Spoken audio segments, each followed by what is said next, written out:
The desert stretched endlessly beneath a bruised sky, the dying sun bleeding red across the horizon as thunder rumbled like some distant warning. Cade Mercer rode hard through the canyon pass, his black stallion slick with sweat, hooves striking sparks off the rock. The storm was rolling in fast, the kind that made the land feel alive and angry. Cade pulled his coat tighter, hat brim low to keep the rain from his eyes. He wasn't running from the weather, though. He was running from men with badges and blood in their eyes.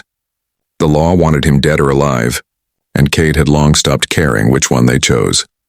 When he spotted the faint glow through the rain, just a trembling sliver of light in the distance, he almost thought it a mirage. But as lightning tore across the sky, he saw it clear, a cabin old and lonesome, half swallowed by the storm. His horse snorted, uneasy, but Cade tugged the reins and pressed on. Shelter was shelter, no matter who it belonged to.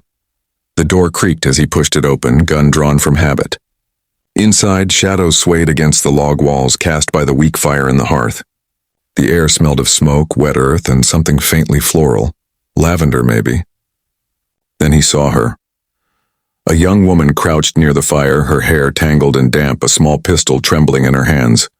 Her dress was torn at the shoulder, streaked with mud and blood, and her wide eyes glimmered with terror. For a second they just stared at each other, the outlaw and the frightened stranger, neither sure what to say, the storm raging outside like a living beast. "Who are you?" she whispered, voice cracking under the weight of fear.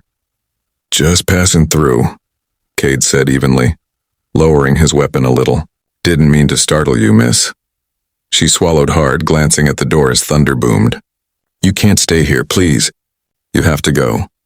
Cade frowned, studying her closer. She looked like she hadn't slept in days, her eyes darting toward every sound outside. "You expecting someone?" Her lips trembled. "They're coming," she whispered. "3 men. They've been chasing me for miles. If they find me..." She trailed off, her voice breaking as tears welled in her eyes. Cade holstered his gun, stepping slowly closer. "Who are these men?" She shook her head violently. "Please, just go. They'll kill you too." He glanced toward the window, lightning flashing silhouettes of the desert beyond. The rain had grown heavier now, pounding the roof in angry bursts. He could have left, should have left, but something in her eyes, the raw fear, the desperation, anchored him in place. "Reckon I'll take my chances," he said finally, his tone low but steady. "Ain't the first time someone's been after me." The woman's breath hitched, her grip on the pistol tightening as though she wanted to believe him but couldn't. "You don't understand," she whispered, her voice breaking with the weight of a secret too heavy to carry. "If they find me, they'll kill us both." Cade's jaw set, eyes narrowing as thunder rolled again. "Then we best make sure they don't." Outside, lightning split the night wide open, and somewhere in the distance, faint beneath the rain, came the sound of hooves. The wind howled through the cracks in the cabin walls as the storm thickened into a curtain of darkness. Cade snuffed out the lantern with a swift motion, plunging the small room into shadows.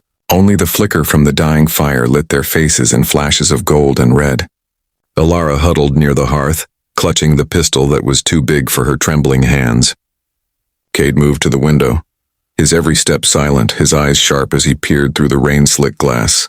In the distance, 3 flickering lights wove through the trees. Lanterns. The men she had warned him about were here. He turned back to her, voice low and rough. "They're close. Stay quiet and stay down." Her breath came fast, shallow, almost panicked. "You don't have to do this. You can still leave through the back." Cade gave a small shake of his head, jaw tight. "Can't say I'm fond of running from trouble." The first horse snorted outside, hooves squelching in the wet earth. Cade cocked his revolver and pressed his back against the wall. A voice boomed through the storm, deep and cruel. "Ilara, you think you can hide forever? Come on out now, and maybe we won't have to drag you out by your hair." Ilara's eyes filled with tears, her hands covering her mouth to stop the sob that nearly escaped. Cade felt something burn low in his chest, anger, cold and familiar. Whoever these men were, they weren't bounty hunters. They were worse. Lightning flashed, and Cade saw one of them approach the door, rifle glinting. He waited. The door slammed open, wood cracking against the wall. A shadow filled the frame. Broad shoulders, dripping hat, the smell of whiskey and sweat. The man stepped inside, his eyes sweeping the room. Before he could react, Cade fired. The gunshot split the night like a whip. The man staggered backward and fell, his body thudding against the mud-soaked porch. Outside, shouts rose immediately. "He's got help!" "Light it up." Cade grabbed Ilara by the arm, pulling her behind the table as bullets tore through the window, glass exploding across the floor.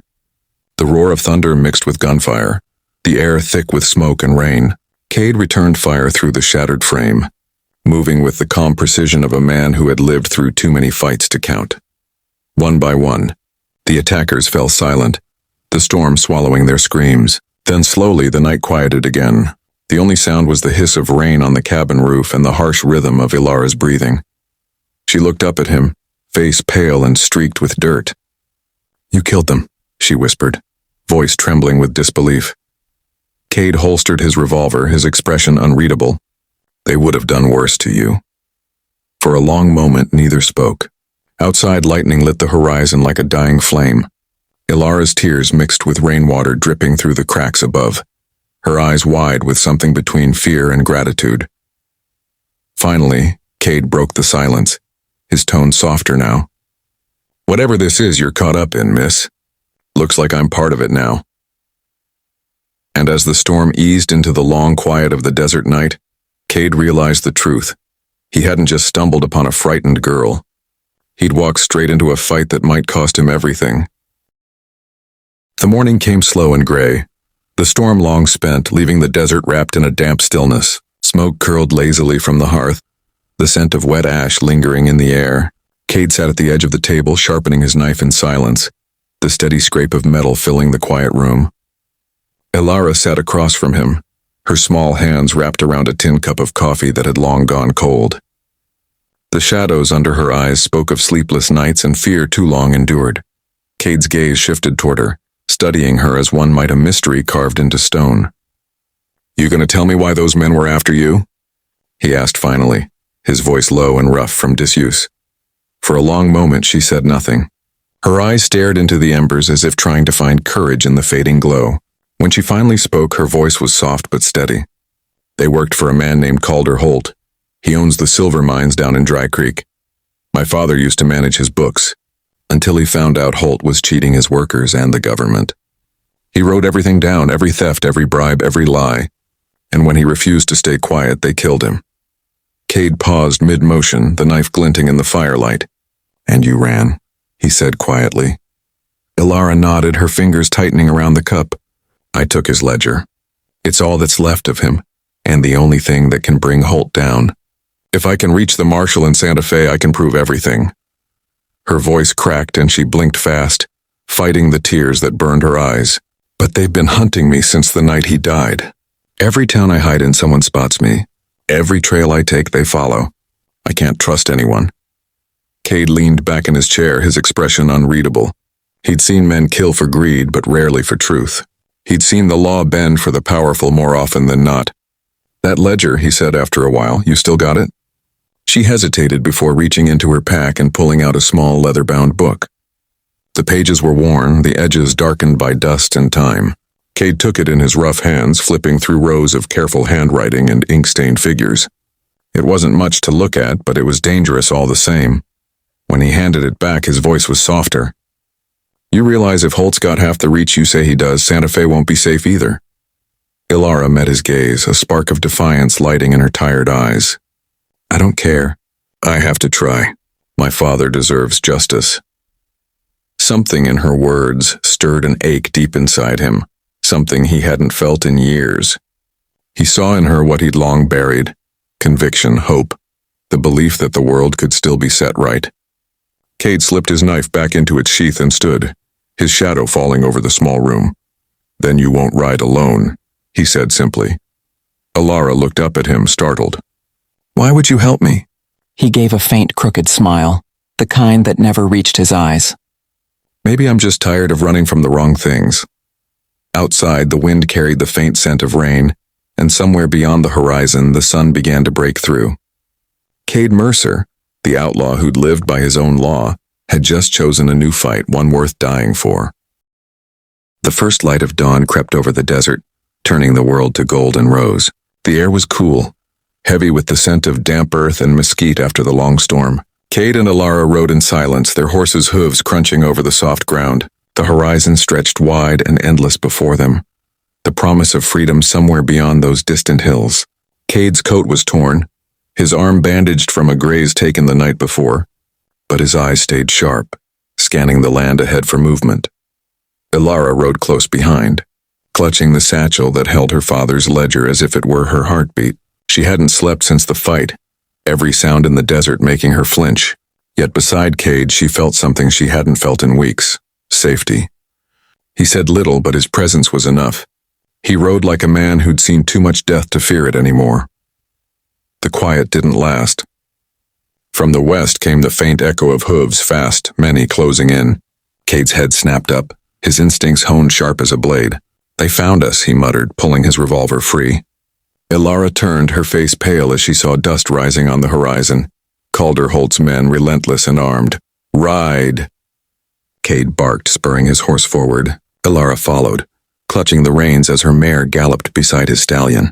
The wind tore at her hair, her heart pounding with every thunder of hooves behind them. Shots cracked through the morning air, bullets whistling past, striking rock and sand. Cade twisted in his saddle, firing back with steady aim. One rider fell, another veered off, but there were too many. They reached the edge of a ravine, its dry bed cutting across the land like a scar. Cade's horse skidded to a stop, dust billowing around them. He turned to Alara, voice hard. "You take the trail north. Follow it till you see a wooden cross by the creek. That's the road to Santa Fe." She shook her head, eyes wild. "I'm not leaving you." Cade's expression softened, a flicker of something almost tender passing over the hardened lines of his face. "You have to.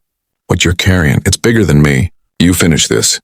The riders were close now, their shouts echoing off the rocks. Cade grabbed Alara's hand, squeezing it once before letting go. "Go, Alara. Don't look back."